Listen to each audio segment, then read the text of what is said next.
Donc, je vais attendre un petit peu puisque les étudiants arrivent au fur et à mesure. Votre camarade Myriam Dahmani a partagé la série. Vous pouvez commencer à l'exercice 1. Lire l'exercice 1, essayer d'y réfléchir un peu. L'exercice 1, c'est une introduction à l'optimisation. Donc, je vais partager mon écran.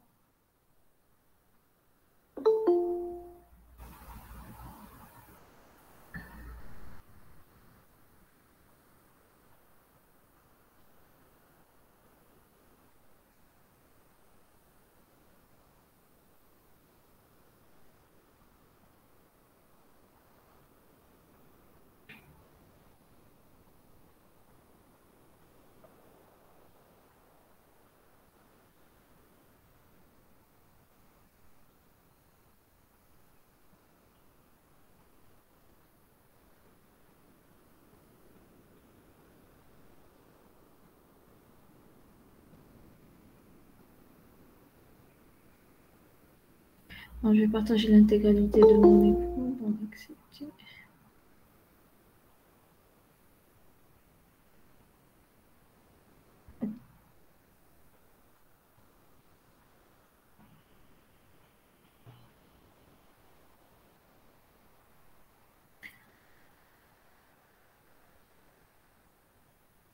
Est-ce que vous voyez le partage?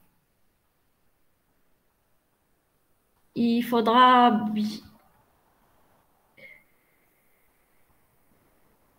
bien que quelqu'un me réponde. Moi, oui, non.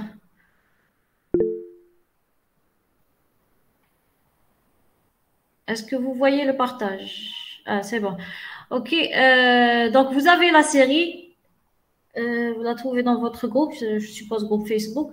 Donc, on va commencer par le premier exercice qui est une introduction à l'optimisation. Donc, la base de l'optimisation des requêtes, c'est la première chose à faire, c'est exprimer la requête SQL avec un arbre algébrique et ensuite optimiser l'arbre en utilisant des règles d'optimisation. C'est ce qu'on va voir dans le premier exercice. Donc, c'est quoi un arbre algébrique? Je vous laisse faire l'exercice.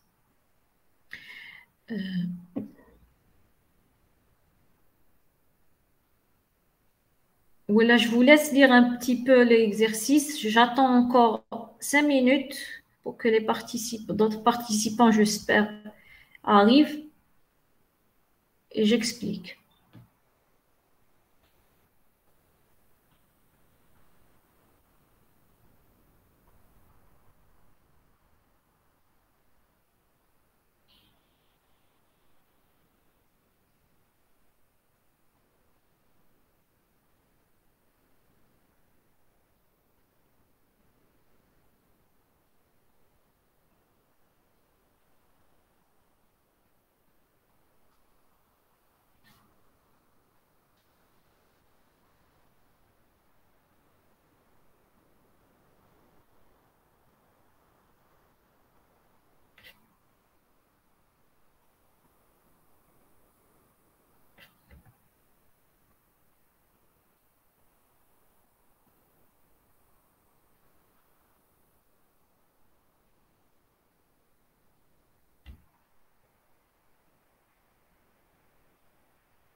Donc, je disais qu'un arbre algébrique permet de représenter une requête SQL et de l'optimiser. Donc, dans un arbre algébrique, on utilise pour la projection le symbole pi pour la projection. Donc là, c'est la projection. Et on utilise le symbole, comment on l'appelle, sigma, le symbole pour la restriction, les conditions, conditions, where âge égale 20, on va faire une restriction âge égale 20. Et on utilise ce symbole pour les jointures.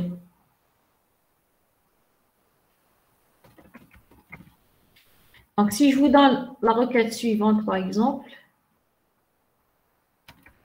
select le nom from, par exemple, personne P,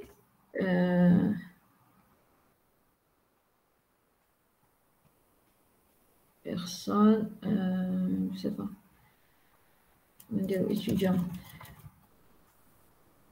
étudiant cours C,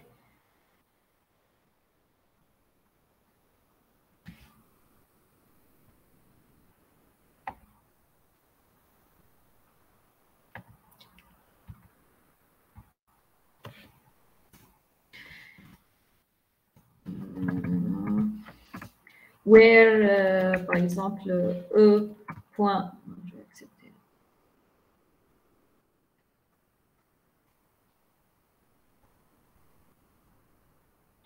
E.num égale à C.num. Un étudiant participe à un cours. And, par exemple, E.moyenne supérieure à 10, par exemple.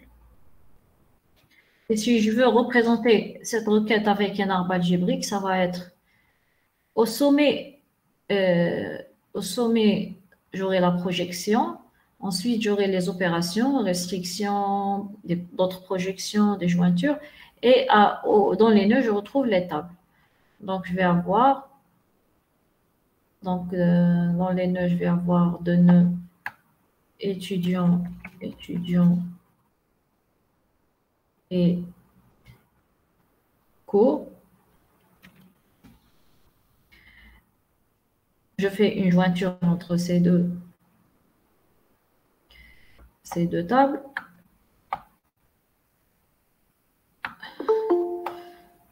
Ensuite, j'ai une restriction avec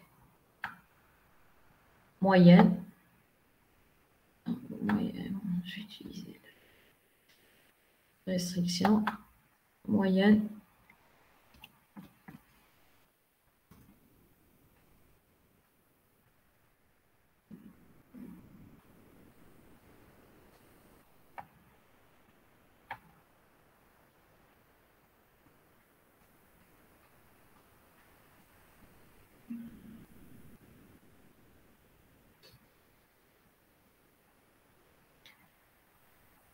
Donc, la moyenne supérieure à 10.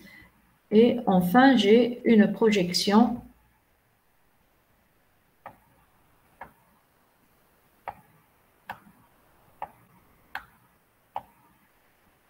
sur le nom. Donc, je récupère le nom.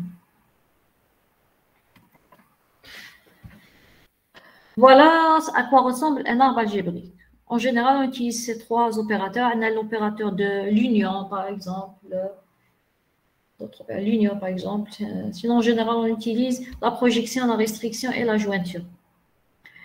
Ensuite, on procède en général à l'optimisation de cet arbre. Donc, l'optimiseur qu'il y a derrière dans le SGBD se base sur un arbre algébrique et l'optimise. Donc, parmi les règles d'optimisation, Bien sûr, l'opération la plus coûteuse, c'est la jointure. Donc, il faut essayer de minimiser les données avant la jointure. Comment faire cela? Il faudra faire descendre la restriction et la projection, surtout la restriction, le plus bas dans l'arbre. Parce qu'en exécutant la restriction en premier, on va minimiser le nombre de lignes. Et donc, quand on fait la jointure, on minimise le nombre de lignes totales. Donc, le but, c'est de minimiser la taille des données à utiliser dans une requête. Parce que le coût d'exécution d'une requête revient principalement à deux coûts. Le coût d'exécution réelle en mémoire, le coût d'exécution réelle de la requête, qui est négligeable devant le coût d'entrée-sortie. Donc, on a le coût d'exécution et le coût d'entrée-sortie. Je m'en le coût d'entrée-sortie, c'est le coût d'échange entre le disque et la mémoire. C'est le plus coûteux. Et pour minimiser ce coût, il faudra minimiser le nombre de données à utiliser. Donc, parmi les solutions pour minimiser le nombre de données à utiliser, il faudra exécuter les restrictions le plus bas, le plus tôt possible, parce que la restriction diminue le nombre de données. Donc, par exemple, si je veux optimiser cet arbre, je devrais exécuter la restriction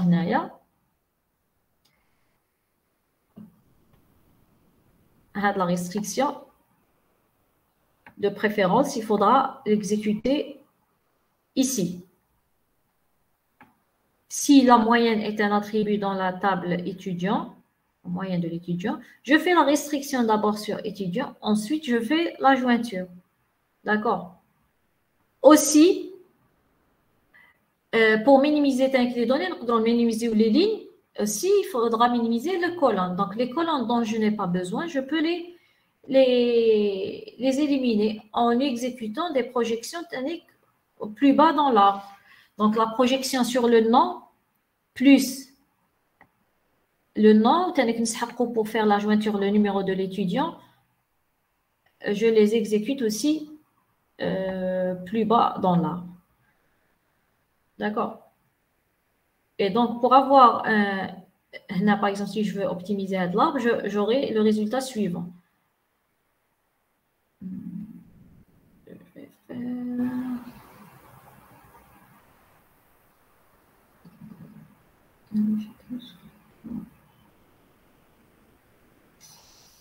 Essayer de... Je vais supprimer tout ça.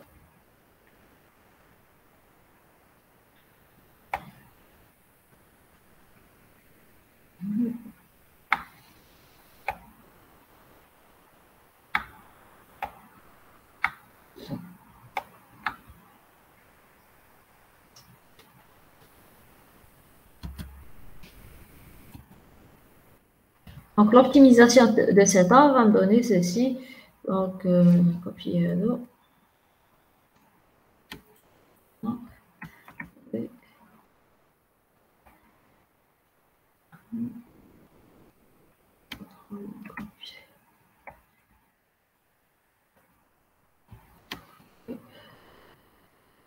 Voilà. Voilà, on exécute d'abord restriction et projection avant. Donc, j'exécute en restriction. La moyenne. Voilà. Je vais copier ceci. C'est pénible de travailler avec ces...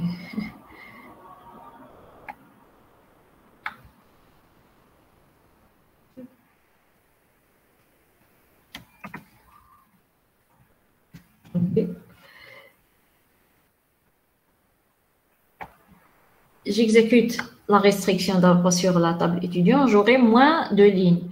Avant de faire la jointure, aussi, je diminue le nombre de colonnes. Donc, je fais une autre projection pour ne récupérer que les colonnes dont j'ai besoin. Donc, je fais une projection. Par exemple, j'aurai besoin juste de la clé de jointure et le nom, puisque dans la requête, j'ai select nom. Donc, j'ai deux attributs, nom et num. Voilà.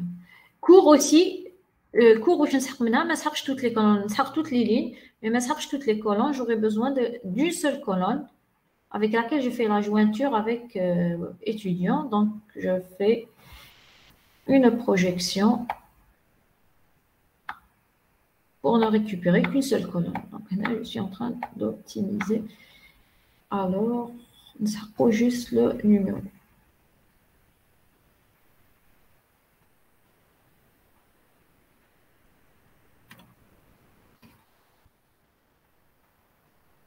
Ensuite, je fais la jointure taille,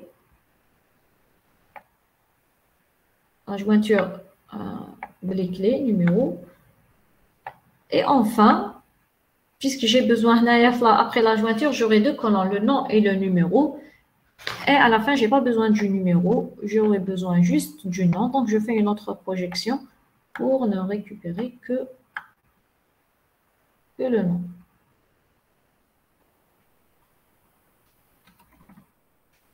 Voilà, elle a optimisé. Hier, vous m'entendez? Vous m'entendez?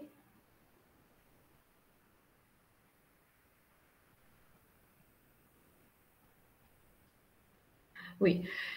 Donc, arrêtez-moi si ce n'est pas clair, si vous avez des questions. D'accord, je ne vais pas le demander à chaque fois.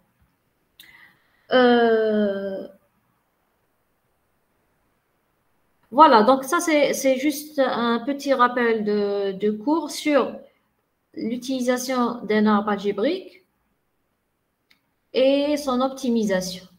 Donc, dans le premier exercice, c'est ce qu'on va faire. Donc, on vous donne un schéma relationnel d'une agence immobilière, disons, où on gère les clients et les propriétés ou les biens immobiliers. Donc, nous avons le propriétaire qui vient proposer son bien immobilier pour location. On traite les locations. Donc, donc, le propriétaire est défini par numéro propriétaire, nom, prénom, adresse, numéro de téléphone. Ensuite, on a la propriété ou le bien immobilier. Donc, la propriété en a un numéro, la ville où se situe, le type. Le type veut dire appartement, logement, villa, local, je ne sais pas. Le type de la propriété. Location veut dire le prix de la location et le numéro du propriétaire. Donc, c'est une clé étrangère, le numéro de propriétaire ici. Ensuite, on a le client. Le client défini par un numéro. Le client vient chercher une location. D'accord. Donc, le client, un numéro, nom, prénom, adresse. Le type de préférence. Type préférence, là, c'est le type de la propriété. Il veut une villa, un appartement, un logement, un local, etc. Donc, type préféré correspond à type de la propriété dans propriété. Et LocMax, c'est le prix maximal qu'il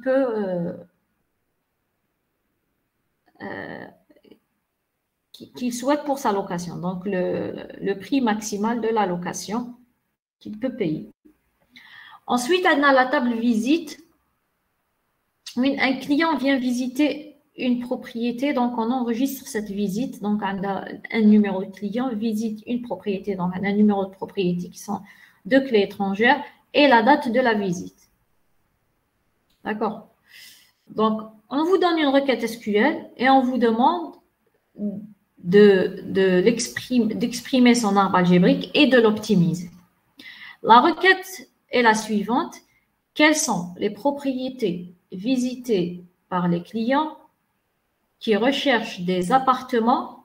On a mis en gras appartement, donc le type de propriété, il cherche des appartements. Du propriétaire numéro CP93, on vous demande de ne donner que les propriétés qui correspondent aux préférences des clients.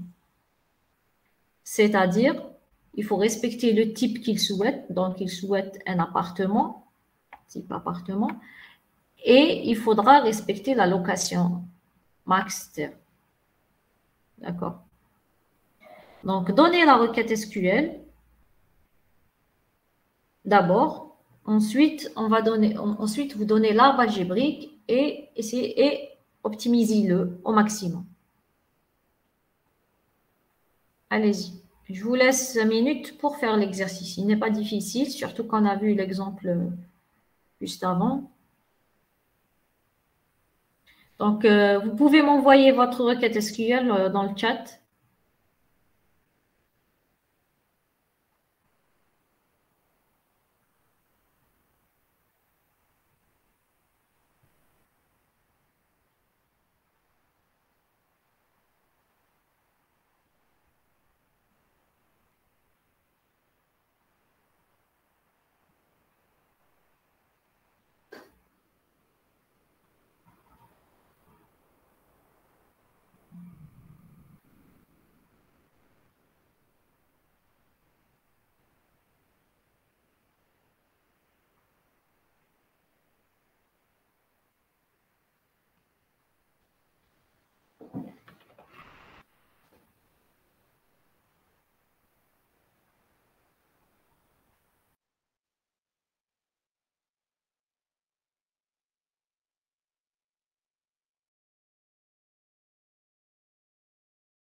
Alors, quelqu'un me donne la requête.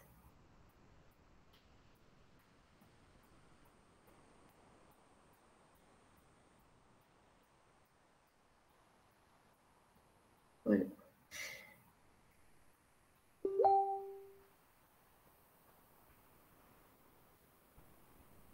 Quelqu'un a écrit la requête.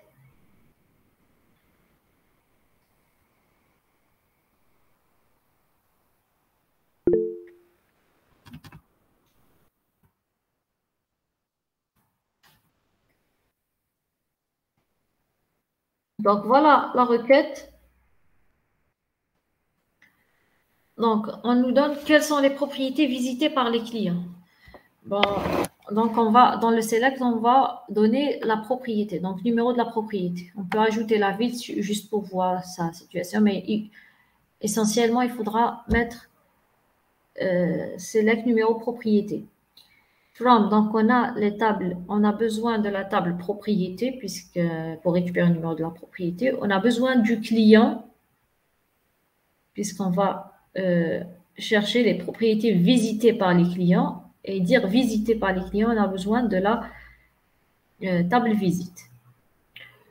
Ensuite, on a besoin des jointures, d'abord, jointures entre client et visite, et propriété et visite, pour récupérer les propriétés visitées par les clients. Ensuite, on a les restrictions suivantes. D'abord, le numéro du propriétaire, c'est CP 93. On n'a pas besoin de la table propriétaire puisqu'on peut retrouver le numéro de la propriété dans le numéro du propriétaire dans la table propriété.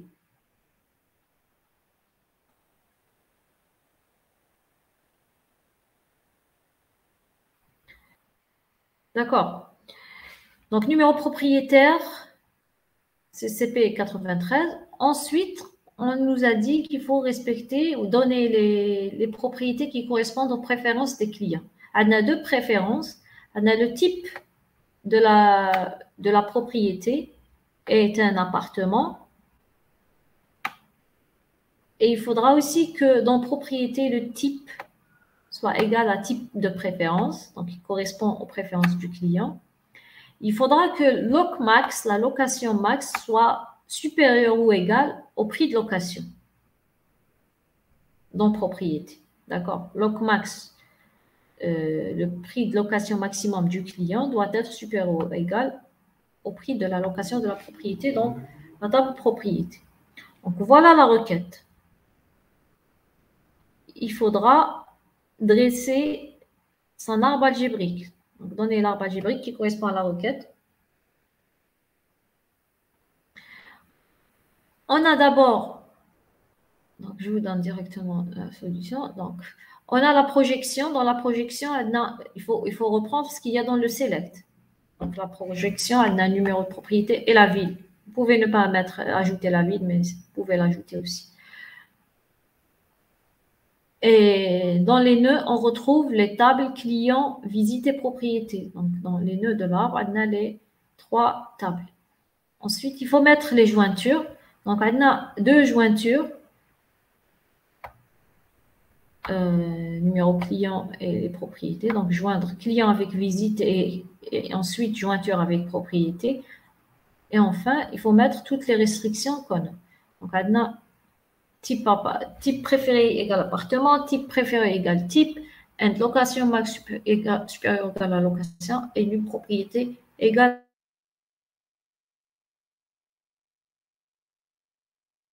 la requête SQL. Est-ce que c'est clair? Je sens que l'année n'a pas voilà, Rim a donné déjà la requête, je ne l'ai pas vu, pardon. Rim, il y a aussi Mohamed El-Amin Ben Tarzi. Donc, select, type location. Bon, il ne faut pas mettre beaucoup d'attributs dans le select. Il faut mettre les attributs demandés seulement. Le type, la location, pas la peine pour Mohamed El-Amin. Donc, from propriété, join visit, en numéro propriété, join client en numéro client, where le numéro propriétaire, le type égale type et location supérieure à locmax. Très bien. Le type de préférence égale appartement. On a dit peut-être vous ne l'avez pas bien compris l'énoncé, mais on a dit que voilà. Qui recherche des appartements, comme l'explication, on veut dire que le type de propriété est un appartement, mais chez villa, mais chez local, etc. Donc, pour Bentarzi, il fallait rajouter juste le type préf égal à appartement.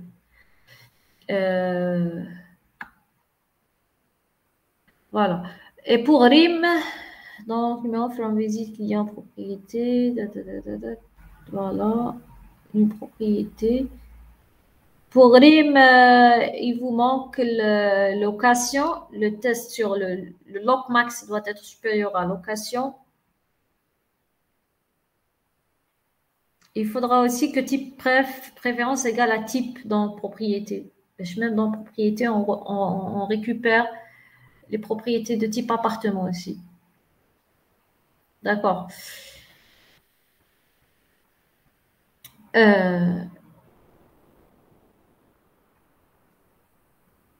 Maintenant, pour optimiser l'arbre, qu'est-ce qu'il faut faire? Je prends là. Quelles sont les règles?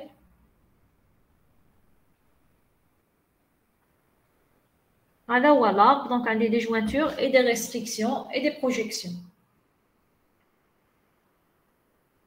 On a le but, quand on optimise, c'est de minimiser les données, minimiser les accès disques. Pour minimiser les accès disques, il faudra minimiser les données à utiliser. Parce que même la mémoire, quand elle ne suffit pas, nous les dirons page par page, nous dirons plusieurs accès disques. Donc, il faudra minimiser au maximum le nombre de données. Pour cela, pour minimiser les données, on fait descendre, on exécute en premier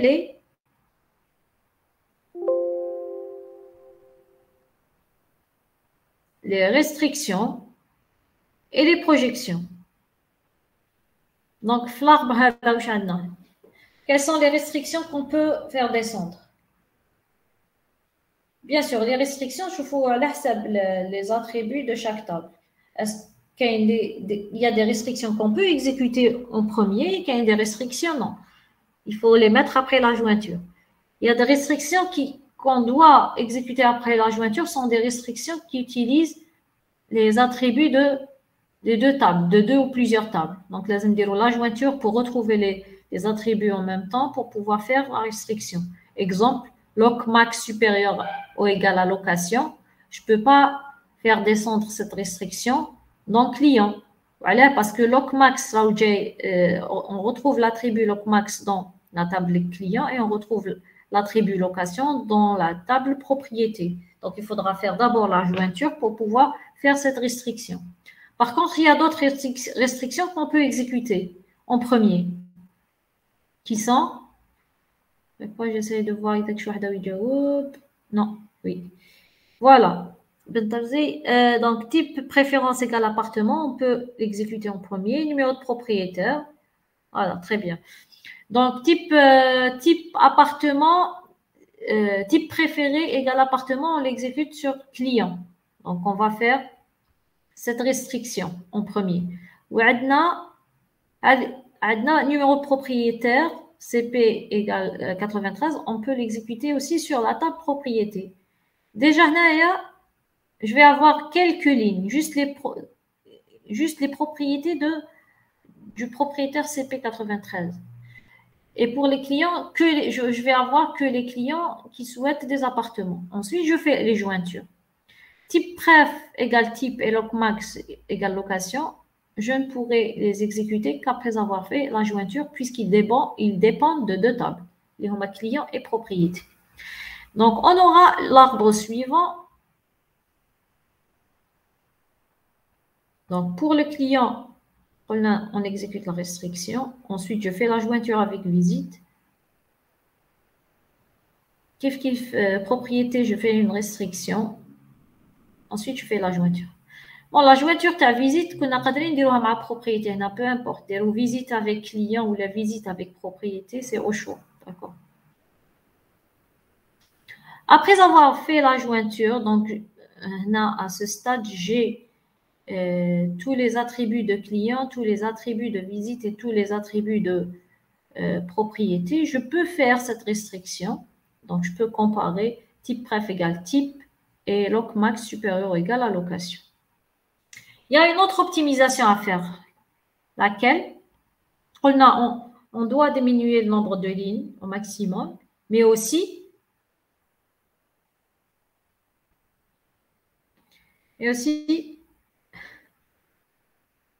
les colonnes. Il faut diminuer les colonnes. Donc, il ne faut pas prendre toutes les colonnes si on n'en a pas besoin. Donc, on a par exemple, à la fin, j'ai besoin juste du numéro de propriété et la ville, par exemple. Donc, il faudra se concentrer sur ça et les opérations intermédiaires, ne laisser que les attributs dont j'ai besoin pour la jointure. Donc, 9 clients, au lieu de récupérer le nom du client, le prénom, puisque je ne vais pas prendre tout, je vais faire une projection sur client, projection, je ne vais prendre que, qu'est-ce que je vais prendre? Je vais prendre juste l'élément de jointure, ma visite, le numéro du client, et c'est tout. Même chose ici. Le numéro de la propriété pour faire une jointure.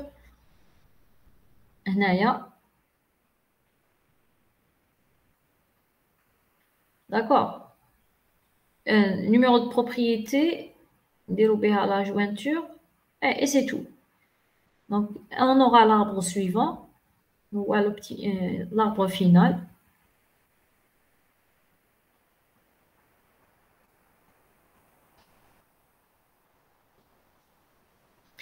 Alors, donc on a récupéré juste numéro du client et location max. Le loc max parce que nous pour faire la jointure de location max. Visite, nous les deux attributs numéro client, numéro propriété. On n'a pas besoin de la date de la visite, donc je ne le récupère pas. Maintenant, on a fait une autre optimisation.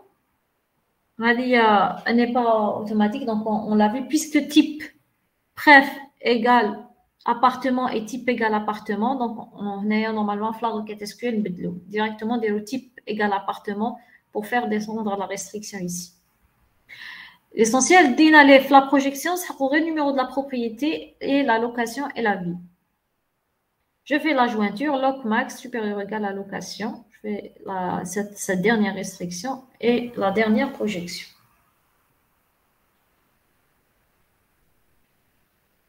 كنا قادرين نخليو هذيك la restriction sur le type نرجعوها هنا. هنايا درنا une autre optimisation puisqu'عندنا le type égal appartement, on l'a remplacé et on a fait descendre la restriction type égal appartement sur propriété.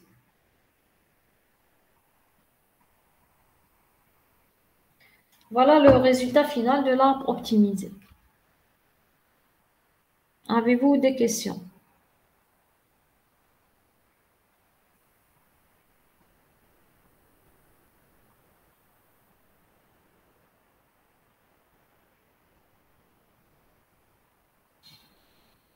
Avez-vous des questions?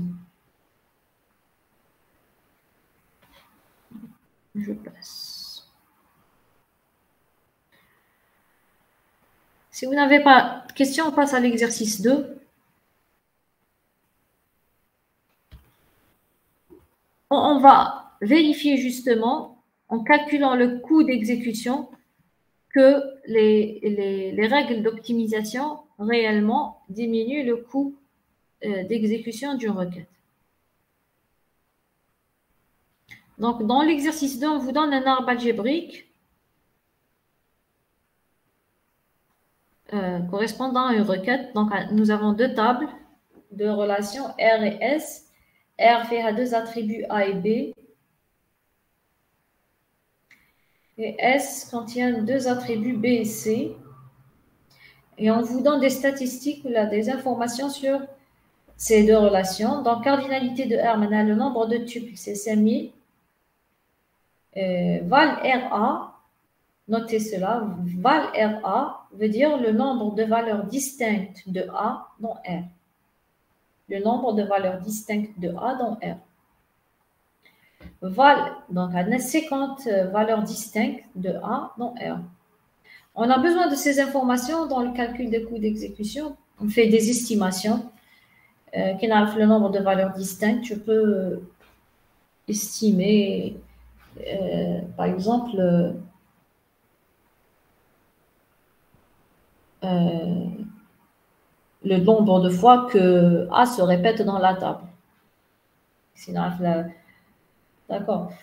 Nombre de valeurs distinctes de B dans R, c'est 100. Il y a des nombres de valeurs distinctes de B, il y a 100. وعندي 5000 معناها Les valeurs de B se répètent si les données sont, on suppose, distribuées uniformément, chaque valeur se répète 50 fois. Chaque valeur de B se répète 50 fois. Et en général, ils ne sont pas équitables. Chaque valeur se répète un nombre de fois différent. Mais dans les estimations, on la moyenne en général. Même chose pour la relation S. Le nombre de lignes, c'est la cardinalité de S égale 2000. Nombre de valeurs distinctes de B dans S, c'est 200. Et nombre de valeurs distinctes de C dans S, c'est 100.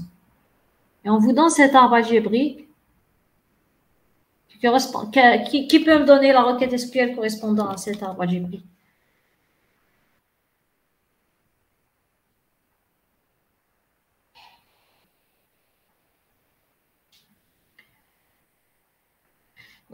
Donc, la requête SQL, c'est select ABC, where from R et S, on a deux tables, select ABC from R et S, where A égale 10, and on dit la jointure, and R, jointure sur la clé commune binatom, il y a B. R.B égale S.B. D'accord? Dire la requête. Select ABC from R et S, where A égale 10 and R.B égale S.B. Donc, dans ce cas de situation simple, on vous demande de donner les exécutions possibles. Maintenant, il y a deux exécutions possibles pour vous simplifier les choses. On a l'exécution de l'arbre tel qu'il est, il n'est pas optimisé, et l'autre exécution après optimisation. Donc, on vous demande de donner les deux exécutions possibles et évaluer le coût d'exécution. Le coût d'exécution, c'est en réalité le nombre d'opérations ou le nombre d'accès, nombre d'opérations d'entrée-sortie. Combien de fois je fais des accès disques. C'est le plus coûteux. Et donc, pour le calculer, on calcule en réalité la taille à les données. Donc, le nombre de tuples récupérés à chaque fois. En connaissant le nombre de tubes, nous savons le disque. Il y a un accès tuple par tuple ou l'accès par bloc, donc ce n'est pas mentionné. Essentiel, on calcule le nombre de tuples, la taille des données en octets pour exécuter cette requête. Allez-y, essayez déjà de donner les deux stratégies. Bon, l'arbre exécuter la requête telle qu'elle est, exprimée dans l'arbre, et l'autre de façon optimisée. Donc optimisée. Je vous laisse quelques minutes pour y réfléchir. Essayez de faire le calcul aussi. Essayez de réfléchir comment calculer. Quand je fais une jointure, quel est le nombre de tuples que j'obtiens? Faisons une jointure. En faisant une restriction, quel est le nombre de tuples que je vais avoir? Essayez de réfléchir.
Dr Z, vous m'avez posé la question, est-ce que le nombre de valeurs distinctes de B dans R, est-ce que les valeurs de B dans R existent forcément dans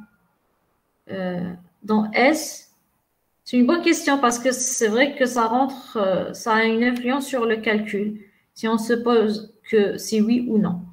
J'explique. Donc, Anna s'est pas dit, est-ce que c'est inclus? Donc, a priori, j'ai répondu pas forcément. Mais sinon, il y a deux cas. Soit vous pouvez considérer les deux cas. Soit on suppose que les valeurs de B dans R sont incluses, sont les mêmes que les valeurs de B dans S. Il y a une centaine encore de plus. Ou là, ils ne sont pas inclus, mais le calcul ne sera pas le même. J'expliquerai dans la solution. Dans la solution que je vais vous donner, on a considéré qu'ils sont incluses. Donc, j'ai au maximum 200 valeurs de B si je fais la jointure de R et S.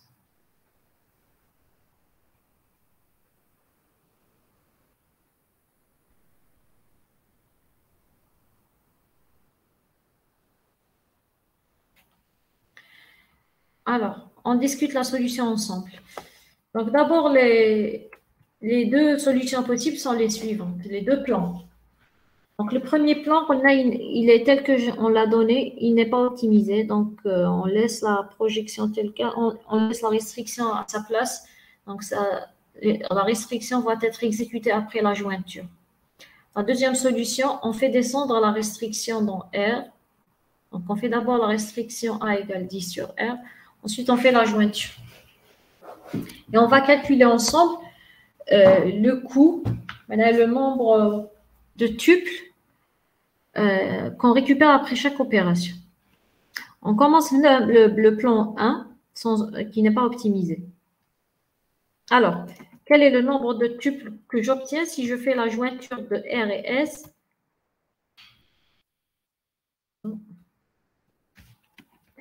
La jointure, si je fais la jointure de R et S. Le nombre de tuples. Quand on fait la jointure, quel est le nombre de tuples qu'on obtient? Quelle est la règle? On prend, quand on fait une jointure, le nombre de tuples. Comment on calcule le nombre de tuples qu'on obtient après une jointure? R fait à 5000 lignes et S fait à 2000 lignes. Et on fait une jointure sur la clé B, sur l'attribut B.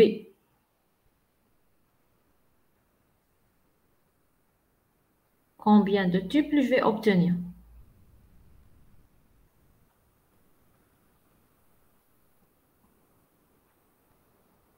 Y a-t-il des réponses?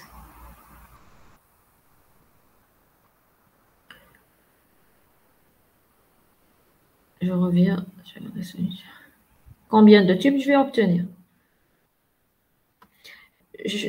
Le nombre de tubes que j'obtiens avec une jointure, c'est le nombre de tubes de la relation R fois le nombre de tubes de la relation S. Donc, pour chaque tube, je vais chercher quels sont les tubes qui leur correspondent. Donc, c'est le nombre de tubes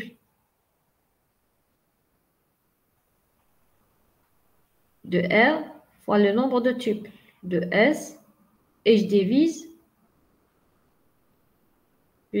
par le nombre de valeurs distinctes de la clé.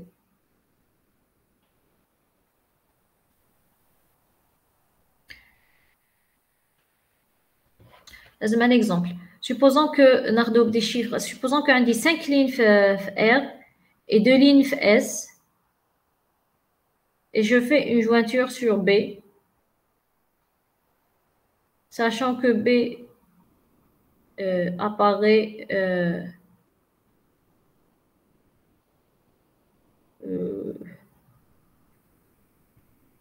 deux fois fait B. Je vois le nombre de lignes que j'obtiens quand je fais une jointure. Donc, pour chaque valeur de R, j'aurai toutes les valeurs de S. D'accord? Donc, la règle, c'est le nombre de lignes de R fois le nombre de lignes de S fois ce qu'on appelle le facteur de sélectivité.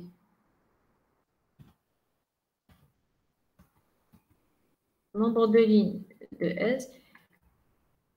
Le facteur de sélectivité, mais si je fais le cours, ou 1 sur le nombre de valeurs distinctes.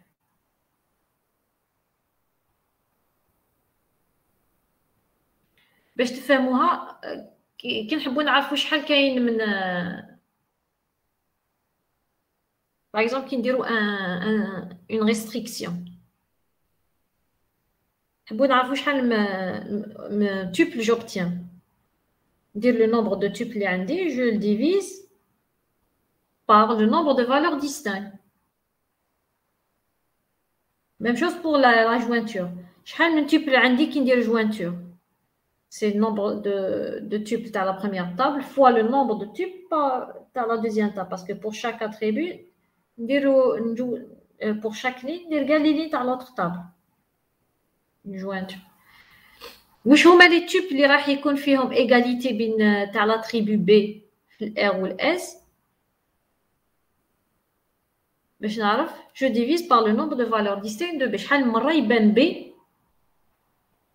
شحال من مرة je retrouve la valeur de B dans cette jointure. هنا B اسقساني بالترزي est-ce que نديرو 100 ولا 200 est-ce que 100 c'est 100 incluses dans les 200 donc si 100 incluses je divise par 200 s'ils ne sont pas incluses je divise par nombre de valeurs distinctes qui ou les 300 100 plus 200 d'accord non on suppose que le nombre de valeurs distinctes هادو 100 incluses dans les 200 et donc le nombre de valeurs distinctes de B dans la jointure R et S ou 200.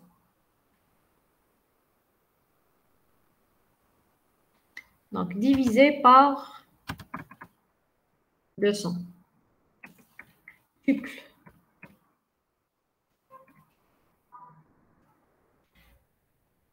D'accord. On va dire elle est égale à... Est-ce que c'est clair? Est-ce que vous avez compris comment j'ai calculé combien de tuples j'ai obtenu quand je fais la jointure de R et S sur l'attribut B?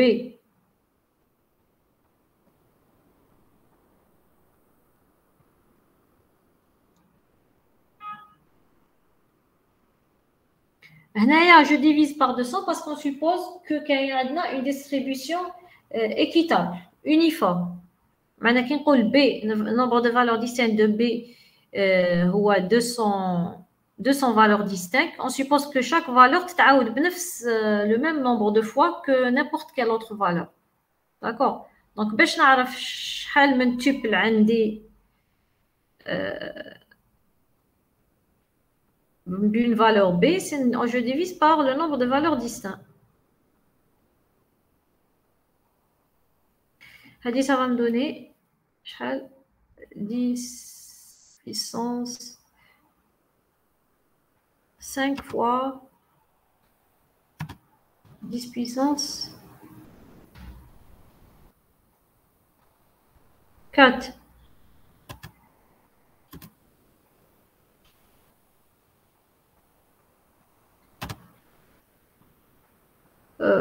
ما غلطش يروحوا لي 2 0 et allez, 5 10 puissance 5.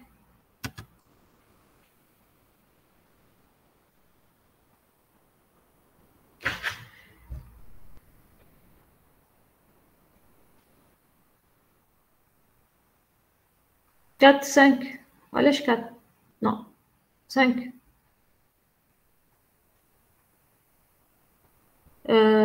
Vérifier la série شحال عندنا 5000 pardon 5000 fois 2000 donc on a 10 puissance 4 Voilà. Maintenant, dirons la restriction. Donc, le nombre de tuples que j'ai obtenu, pardon. Le nombre de tuples que j'ai obtenu, 5 fois 10 puissance 4, je vais leur faire la restriction A égale à 10. Donc, quel est le nombre de tuples que je vais obtenir? Le même principe. عندي le nombre de tuples. حبيت نعرف شحال من مرة كاين A égale à 10. En supposant que la distribution est uniforme, on divise par le nombre de valeurs distinctes de A dans la jointure dans R et S. Le nombre de valeurs distinctes, donc on a R, A R, il existait. Donc le nombre de valeurs distinctes, c'est 50. Qui donne la jointure R et S, il prend le même nombre de valeurs distinctes de A dans R et S, c'est 50. Et donc, après restriction, combien je vais obtenir? Donc, ça va être 5 fois le résultat que j'ai obtenu la dernière opération, après la jointure. 5 fois 10 puissance 4. Je le divise par le nombre de valeurs distinctes. Divisé par le nombre de valeurs distinctes, et où est 50. Est-ce que c'est clair, Chaninder? Je veux calculer le nombre de tuples que j'obtiens après chaque opération. Donc, quand je fais une restriction, maintenant, je récupère que les lignes A égale à 10. On n'a pas d'informations exactes. On fait des estimations. Dans les estimations, on utilise des données statistiques et des suppositions. Donc, on a le nombre de valeurs distinctes de A dans R ou S 50. En supposant que la distribution des données est uniforme, chaque valeur de A apparaît même nombre de fois pour toutes les valeurs. Donc, je peux, pour calculer tuple faire la valeur de A égale à 10, je divise par 50. Il est égal à 10 puissance 3.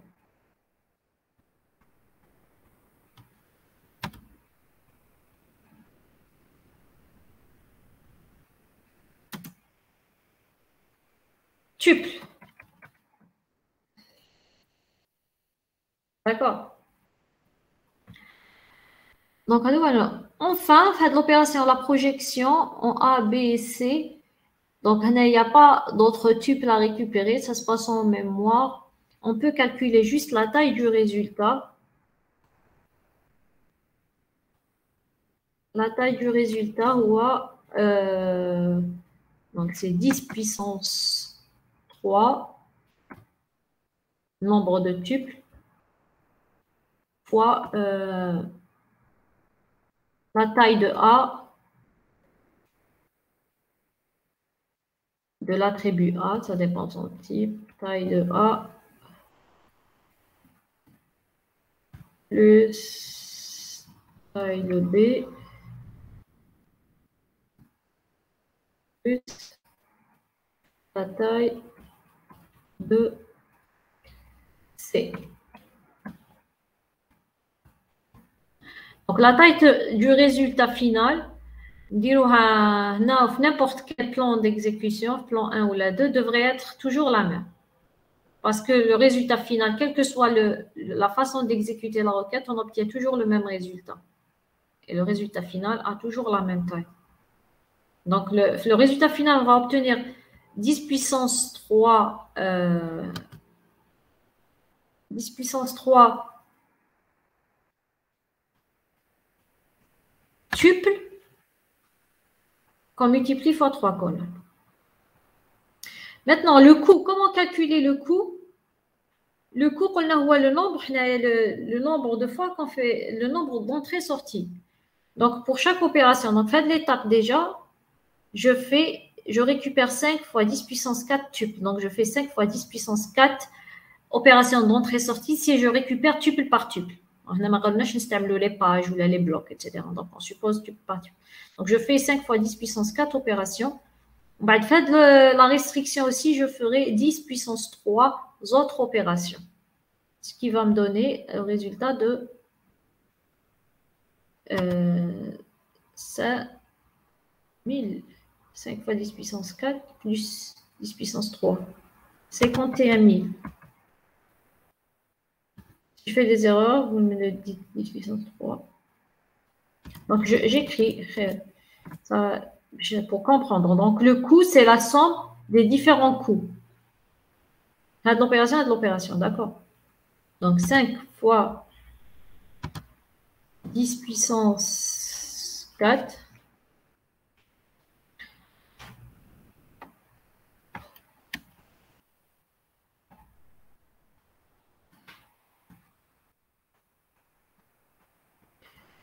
plus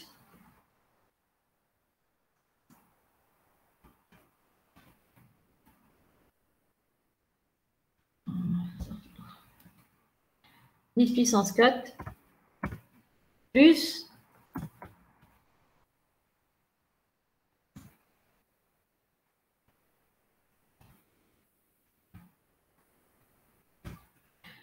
10 puissance 3.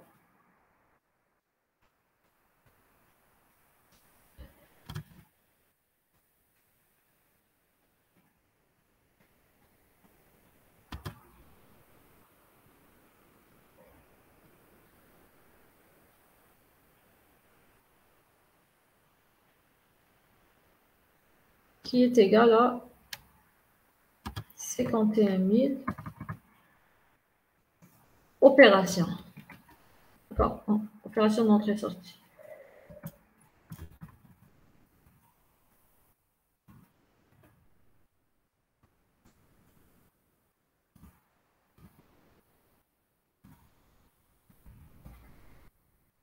OP.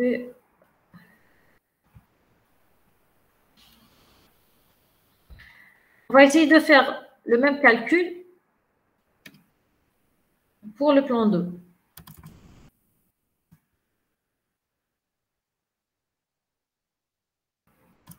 Alors, le plan 2, on dit la restriction. On a le coût.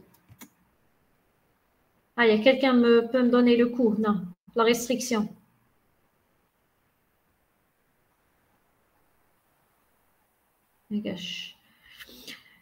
Donc, où je crois qu'il y a la restriction, on a le nombre de tuples. Je divise par le nombre de valeurs distinctes de A dans R. Maintenant, je fais une restriction sur R. Donc, je fais le nombre de tuples de R, c'est 5000. 5000, oui, c'est 5000. Donc, c'est 5000. Je le divise par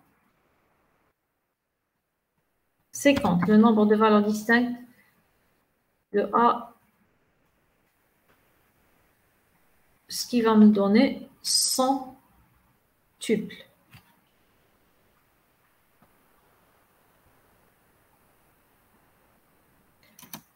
Donc, égal à 100 tuples.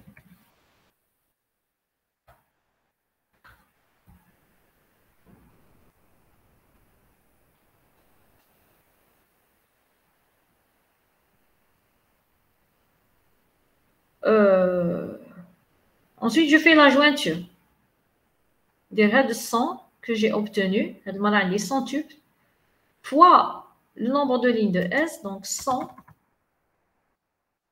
fois le nombre de lignes de S, 2000. Je divise par le nombre de valeurs distinctes de B dans la jointure B et R, S et R. Le nombre de valeurs distinctes, on a, c'est 200. En supposant que les valeurs de B dans R, les valeurs distinctes de B dans R, on met les mêmes ou les incluses dans les 200 valeurs de B dans S. Sinon, on fera la somme. Ce qui va me donner,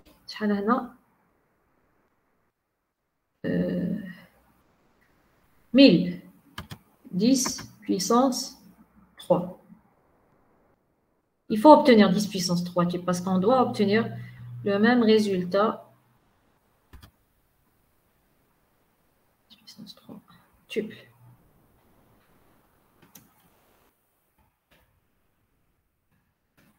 D'accord. Là, la taille du résultat est le même que maintenant.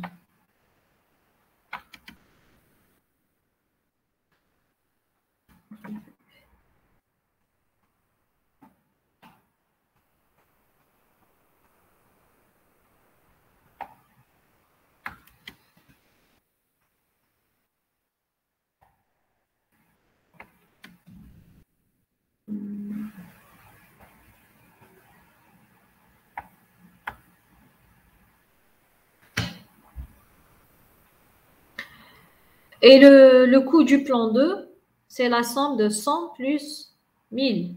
Donc, on a 100 tuples ou on a 1000 tuples. En fait, on a 1100 opérations si je fais un accès disque pour chaque tuple. Bon, la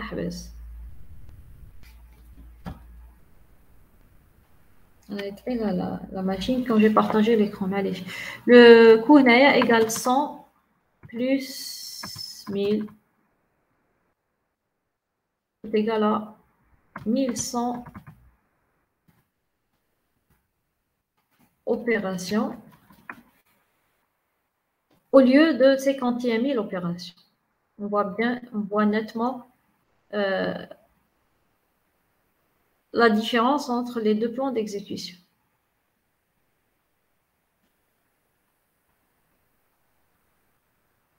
Est-ce que c'est clair?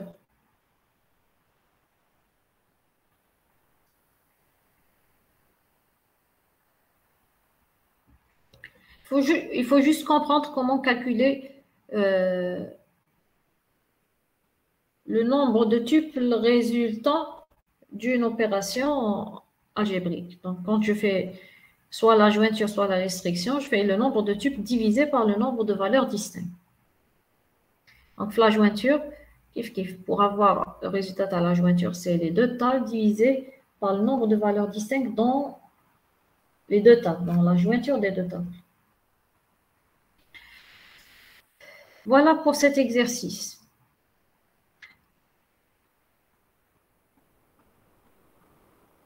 Il nous reste un troisième qu'on va faire une partie, juste une partie une partie de l'exercice pour comprendre le principe. Est-ce que vous voulez prendre une petite pause de 10 minutes pour enchaîner, avant d'enchaîner l'exercice 3?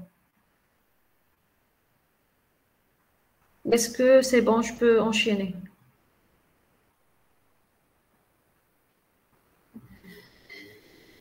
Est-ce qu'on fait une petite pause ou là j'enchaîne?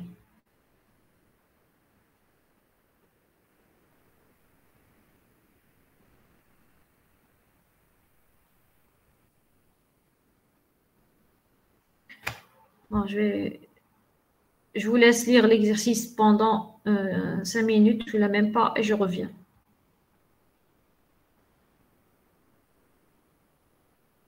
Donc, dans cet exercice, on va calculer, on va donner l'arbre algébrique, c'est la même chose. On vous donne une requête, on donne l'arbre algébrique et on vous demande d'évaluer le coût d'exécution. Seulement, cette fois-ci, dans cet exercice, on vous donne des informations sur la lecture des données. On va lire les données par bloc et on vous donne la taille d'un bloc pour chaque table. La taille d'un bloc en nombre de tuples. Là, les blocs dans la même taille. On vous donne la taille d'un bloc ou d'une page en nombre de tuples. Et on vous demande de calculer le coût d'exécution. Maintenant, coût d'exécution, comme toujours, c'est le nombre d'entrées-sorties, nombre d'opérations, combien de fois je fais des allers-retours dans le disque. Donc, pour cela, il faudra calculer la taille des données. Là, il faudra calculer le nombre de blocs parce qu'on fait un accès pour chaque bloc. D'accord. Essayez de lire l'exercice et on explique par la suite. Je vous laisse 5 minutes pour travailler.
Alors, on va travailler l'exercice ensemble.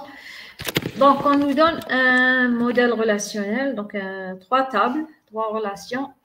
Étudiant, livre et emprunté. Donc, l'étudiant fait l'identifiant nom, l'âge, l'adresse. Le livre, l'identifiant titre et auteur.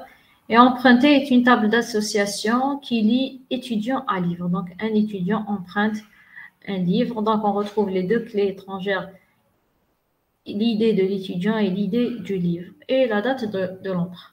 Et on nous donne une requête. La requête, on sélectionne le nom d'étudiants, des étudiants qui empruntent le livre de l'auteur Date et qui ont l'âge entre 12 et 20. 12 et 20 ans.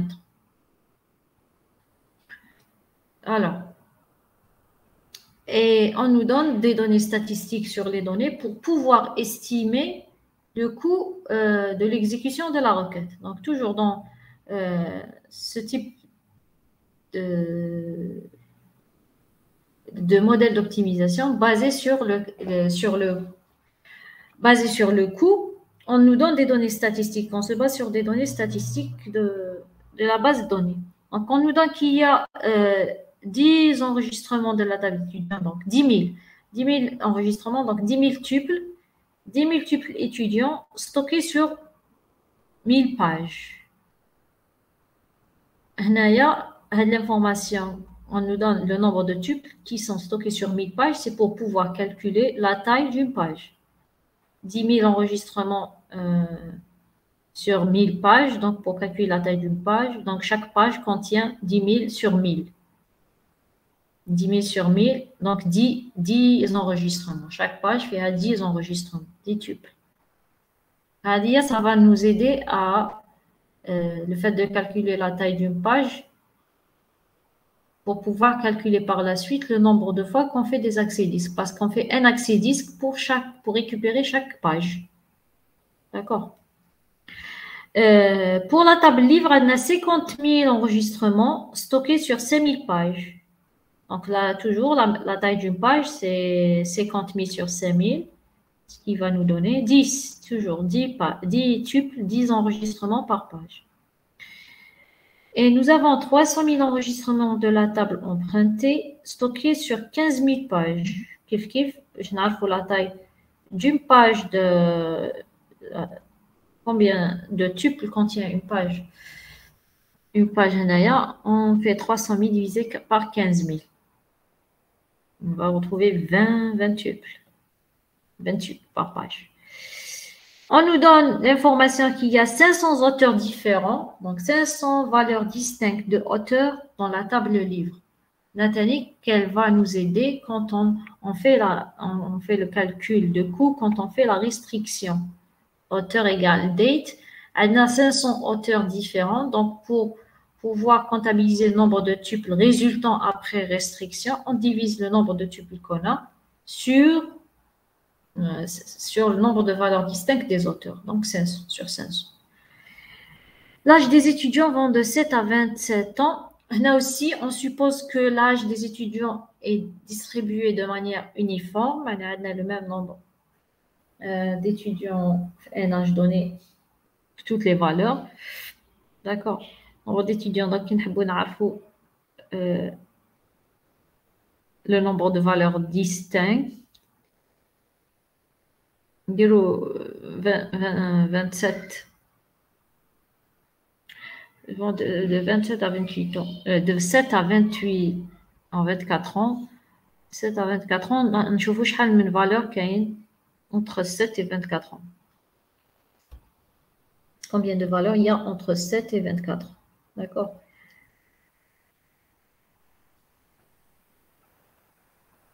Entre 7 et 24 ans, on a 18 valeurs. On a l'âge de l'étudiant entre 12 et 20. Entre 12 et 20, on a strict supérieur à 12 et strict inférieur à 20. Donc, le nombre de valeurs, il y a 7 valeurs. Alors, les questions. Donnez un plan d'exécution pour la requête. En supposant qu'il n'y a pas d'index et que les données ne sont pas triées sur n'importe quel attribut. En réalité, quand on fait ça, les informations sur l'index, etc., c'est lié à la jointure. Quand on fait une jointure, il y a différents types de jointures. Quand il y a un index, quand on fait une jointure, il y a un index, c'est pas la même chose quand on fait des jointures sans index. Quand on fait des jointures sans index, on va parcourir pour chaque élément tous les autres éléments de l'autre table. C'est une boucle imbriquée. Pour chaque élément de la première table, je parcours tous les éléments de l'autre table. Donc, on a boucle imbriquée. Par contre, si j'avais un index, pour chaque élément de la première table, je vais directement à la valeur de la deuxième table, puisqu'il y a un index sur la deuxième table. D'accord? Et si les valeurs sont triées, il n'y a pas un index, mais les valeurs des tables sont triées, on peut faire une fusion. Donc, on parcourt en parallèle les deux tables et on retrouve les valeurs.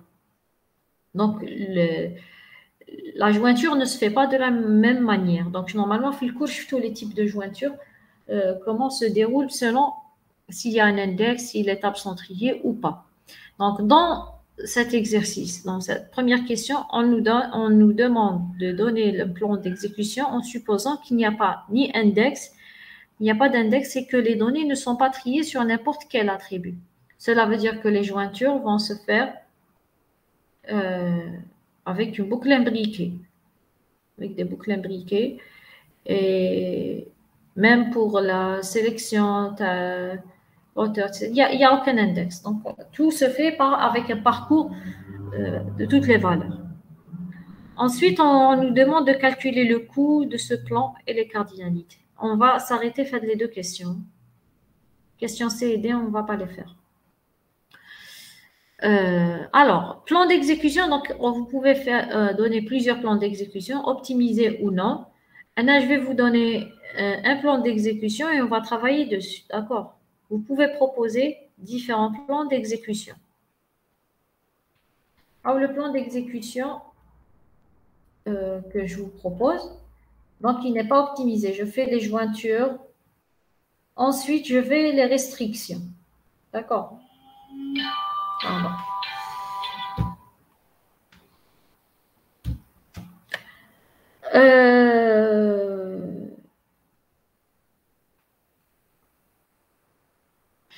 Donc, la requête, c'est, je rappelle, la requête, wallahi, elle n'est pas là,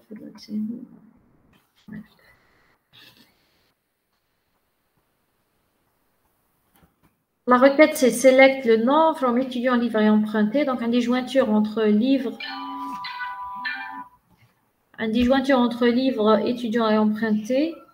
Une restriction sur la date et l'âge. Donc, ce qui correspond à cet arbre non optimisé. Donc, jointure entre étudiant et emprunté, jointure avec livre et restriction sur l'auteur et l'âge. Ensuite, une projection sur le nom. On va calculer le coût pour cet arbre, le coût d'exécution. Et les cardinalités. Cardinalité, c'est la taille des données. Et le coût d'exécution, c'est le nombre d'entrées-sorties. Puisqu'on utilise les blocs, ça veut dire le nombre de blocs à chaque fois. Le nombre de blocs à chaque fois. Alors, on explique en rouge un peu ce qu'on va faire comme opération. Donc, étudiant fait à 10 000 tuples, emprunté fait à 300 000 tuples. Si je fais la jointure entre étudiant et emprunté avec des boucles imbriquées, donc je vais parcourir les 10 000 tuples et les 300 000 tuples seulement par bloc.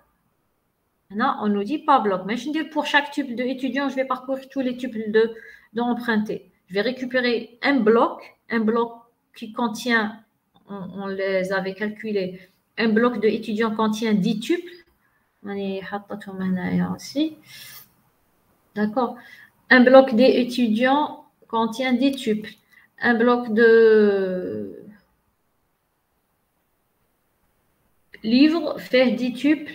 Un bloc emprunté fait 20 tuples. D'accord. Donc, pour chaque bloc d'étudiants, je vais parcourir tous les blocs de emprunté. D'accord. Donc, quand je veux calculer le coût d'exécution de la jointure, ça va être le nombre de blocs d'étudiants plus Pour chaque bloc étudiant, je parcours tous les blocs de tube. Donc, plus le nombre de blocs d'étudiants fois le nombre de blocs d'empruntés. D'accord. Ensuite, le résultat que j'obtiens, c'est un ensemble de tubes. D'accord. Le résultat que j'obtiens par cette jointure, c'est un ensemble de tubes qui, on suppose, suffit en mémoire. D'accord. Il est placé en mémoire et l'espace mémoire suffit pour cela. Qu'est-ce que je fais par la suite? Pour chaque tuple de ce résultat, je fais une jointure avec la table livre. Pour chaque tuple de ce résultat, je parcours tous les blocs de livres. Pour chaque tuple, je parcours tous les blocs de livres. Maintenant, le coût d'exécution fait de l'étape égal mon nombre de tuples fois nombre de tuples là déjà en mémoire. Donc le nombre de tuples directement fois je vais charger tous les blocs pour chaque tuple fois le nombre de blocs. D'accord. Ensuite, on suppose toujours que le résultat de la requête en mémoire et la mémoire suffit pour contenir tout le résultat. Qu'est-ce que je fais? Je fais la restriction. La restriction s'exécute directement en mémoire. On suppose que la mémoire contient tout le résultat, donc cette étape s'exécute directement en mémoire. Je n'ai pas besoin de ramener des données à partir du disque. Même chose pour la projection. D'accord? Est-ce que c'est clair? On va détailler dans un tableau le calcul. S'il n'y a pas de questions, non. Il faut me dire si vous n'avez pas compris, sinon c'est tant pis pour vous. Hein. Je répète l'explication. On va faire une jointure entre étudiants et empruntés. Les données sont chargées par bloc. Donc, pour faire la jointure entre étudiants et empruntés, qu'est-ce que je vais faire? Je vais charger étudiants bloc par bloc. Et pour chaque bloc de étudiants, je charge tous les blocs de empruntés. D'accord? Donc, le coût d'exécution de cette jointure, ça va être, on va l'écrire, on va utiliser nombre de blocs BL, d'accord? BL, c'est le nombre de blocs. Nombre de blocs de étudiants, d'accord?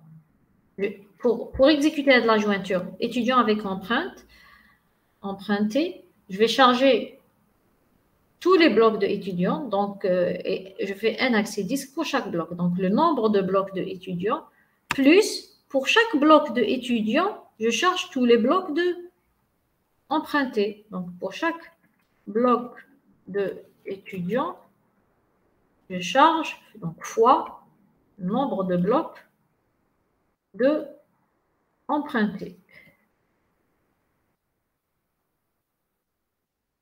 Qui est égal à le nombre de blocs de étudiants. La d'un bloc, est-ce qu'on avait calculé? On a 1000 pages. Bon.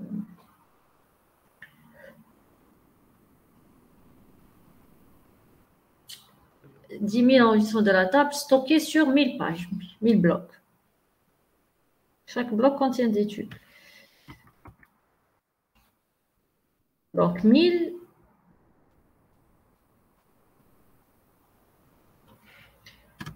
blocs plus 1000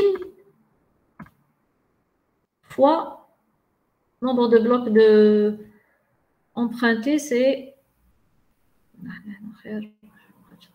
5000. C'est 1000 pages ou blocs.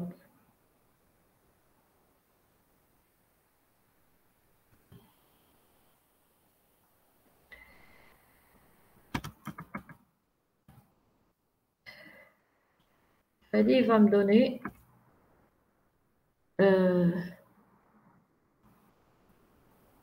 5 millions plus 1000. Pas la peine que je vais. 5 millions plus 1000. Donc, d'accord. Là, maintenant, le résultat 5.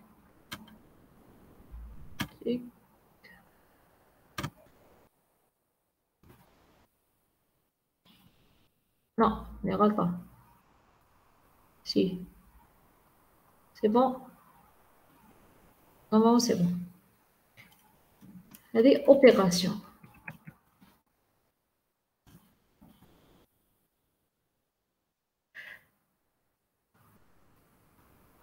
Ensuite,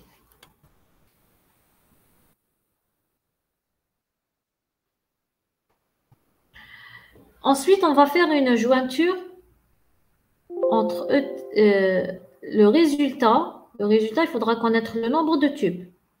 Le nombre de tubes, le nombre de blocs. D'accord? Opération ou bloc. D'accord? Le nombre de blocs. En réalité, c'est le nombre de tubes résultat pour pouvoir faire la jointure avec elle, avec livre. Parce que je prends le schéma, le plan. Donc, le résultat que j'obtiens, le nombre de tubes, pour chaque tube, je vais charger tous les blocs de livre. Donc, il faudra connaître le nombre de tubes. Pour ça, on nous demande déjà de calculer les cardinalités. Nous avons les cardinalités. Quand je fais la jointure de étudiant et emprunté, quel est le nombre de tubes? Sachant que étudiant, FIHA, شحال tubes? Il y a 10 000 fois 300 000. Combien de tubes je vais obtenir quand je fais la jointure de étudiant avec emprunté? Quand je vais étudiant avec emprunté, combien de tubes je vais obtenir? Là, tu appliquer des règles directement déjà. Sachant que une clé étrangère étudiant est une clé étrangère dans emprunté.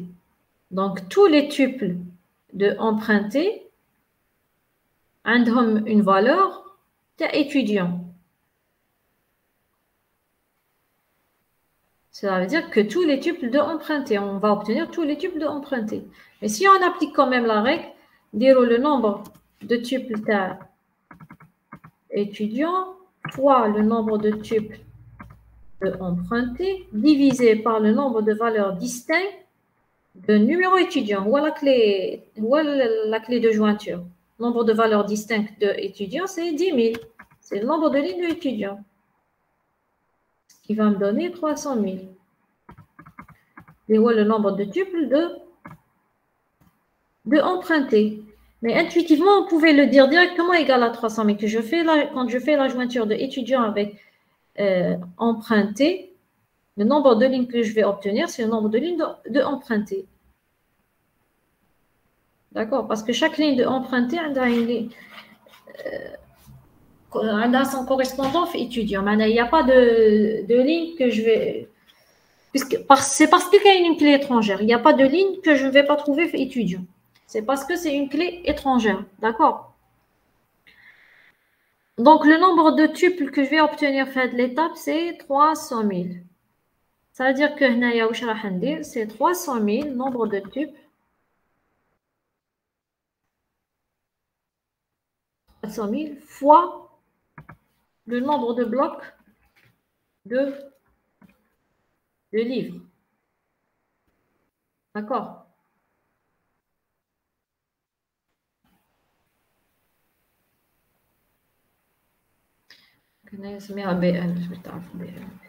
Nombre de blocs de livres.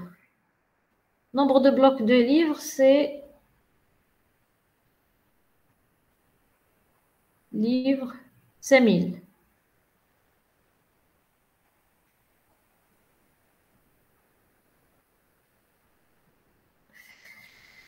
Fois, donc c'est 300 000, donc égal à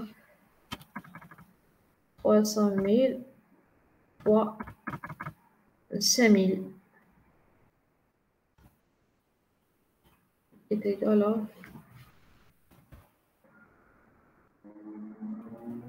15 fois 10 puissance 3, 5, 8. 15, 5,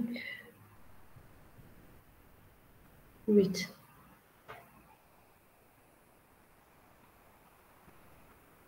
Cardinalité, là, je fais la jointure entre emprunté et livre, le même principe. Comme livre, c'est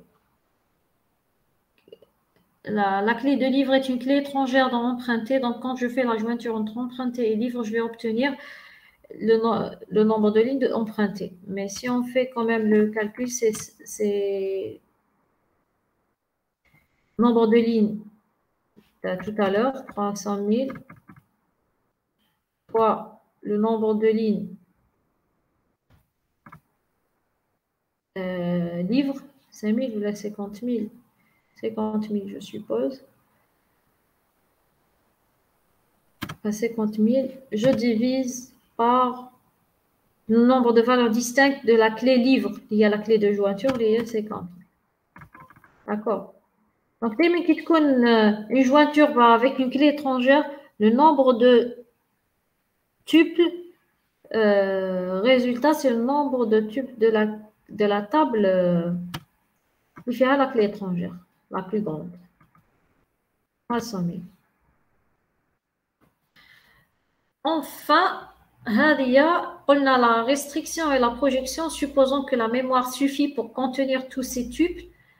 Elle va se faire en mémoire. Donc, en mémoire. Mémoire centrale. Mémoire centrale. Donc, il n'y a pas de coût. Donc, c'est zéro. Le coût, zéro. Le coût d'exécution. Et cardinalité, par contre, on va exécuter la restriction. Les règles de restriction. Donc, le nombre de tuples que j'ai obtenu, de 300 000,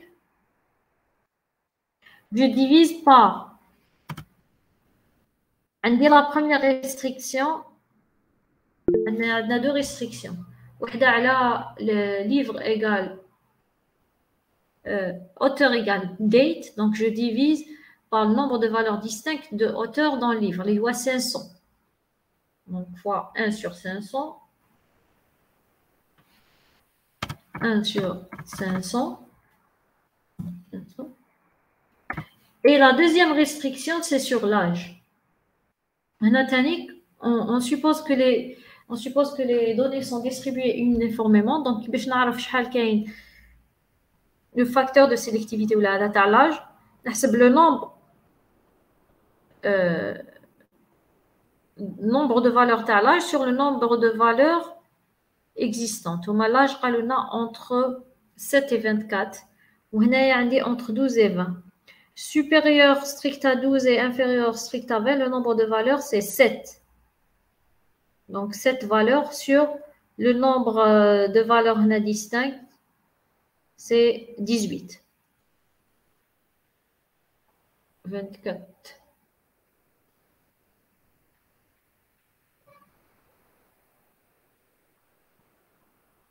Fois 7 sur 18.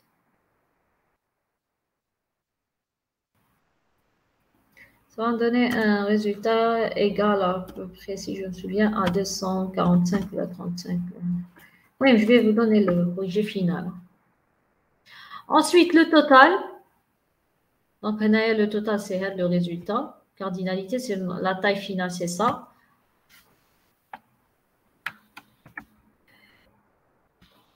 Ça, c'est la taille finale, le nombre de tuples.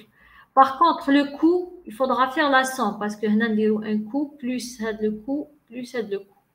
Donc, c'est celui-là plus celui-là en réalité.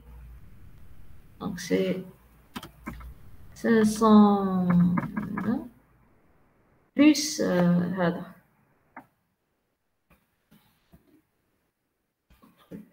D'accord, entrée-sortie.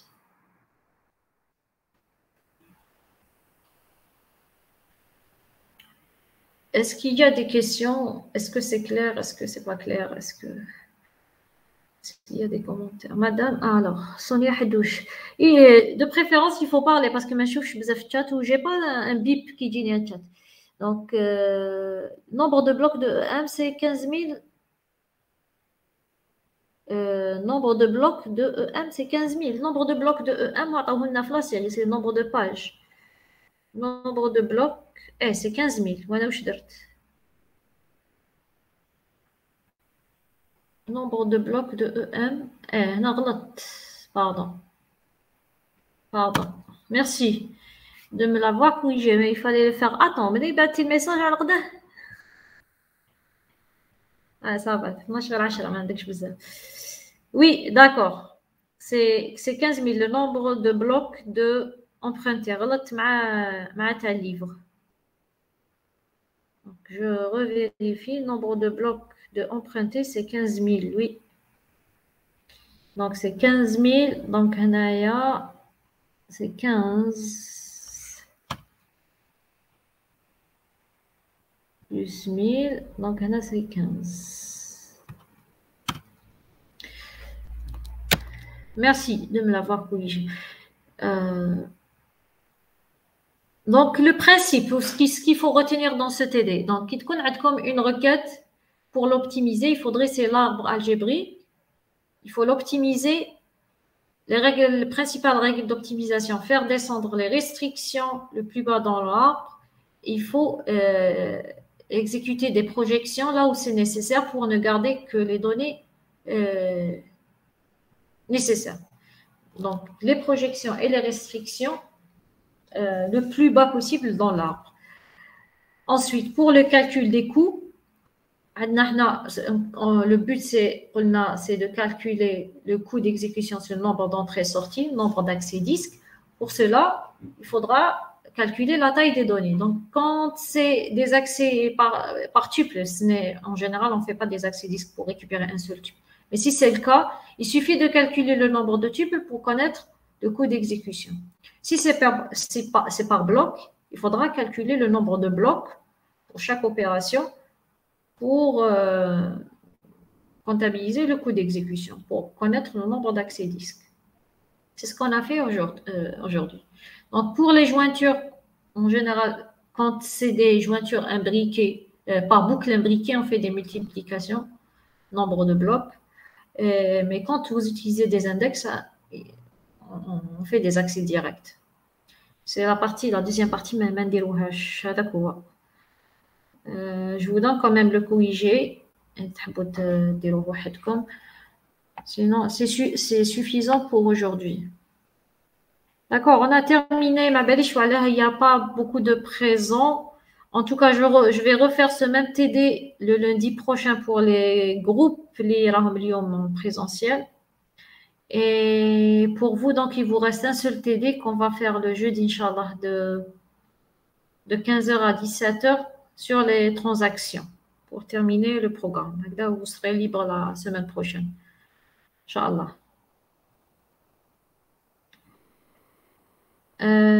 Si vous n'avez pas de questions, on s'arrête pour aujourd'hui. Et je vous remercie pour votre attention.